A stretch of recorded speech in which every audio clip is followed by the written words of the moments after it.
Hello and welcome to my easy to understand guide to this Daily Mirror set text and representation. This video is going to be particularly relevant for you if you are studying AQA GCSE Media Studies because it appears as a set text currently on that spec.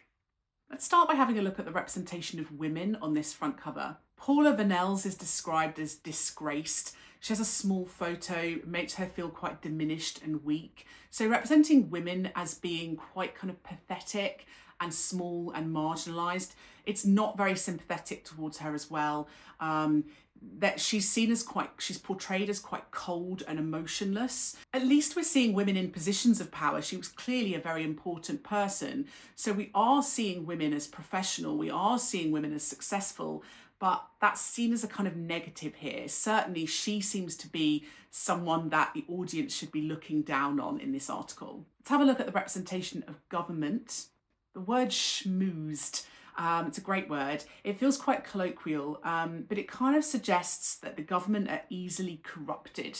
They're easily manipulated by money and power and wealth. And this image of the Conservative MP Simon Blagden smiling, it kind of represents him as being quite smug, as though he's unbothered by this whole scandal. So men are actually also portrayed in a fairly negative way, particularly if they're part of the government. Labour MP, there is a quote from Labour MP Kate Osborne. She seems quite outraged by this, which makes her seem a little bit more moral than the other people mentioned in this article.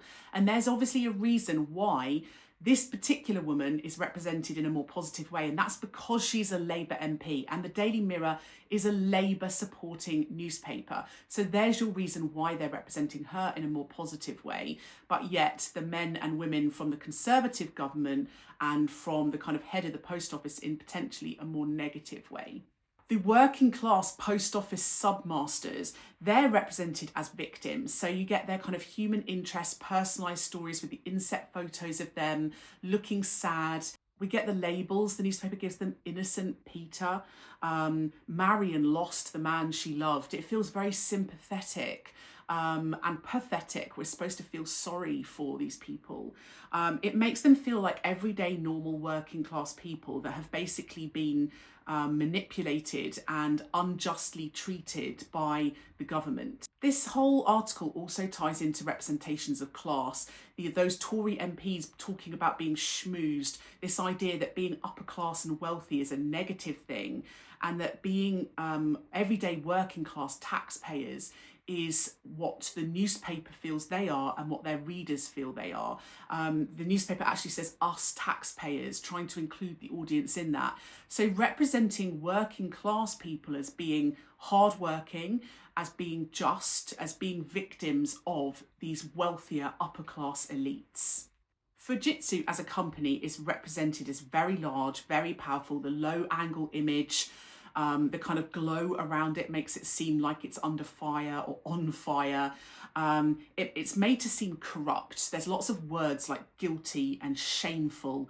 And it makes them feel like they are one of the villains in this story, like a big corporation is a bad thing. Obviously, some audiences aren't going to like some of these representations. Perhaps if you are a more right-leaning or conservative supporting voter, perhaps you might not appreciate these representations as much. But the newspaper's representations are designed to target those working class left-leaning audiences. So that's my easy to understand guide to representation in the Daily Mirror set front cover.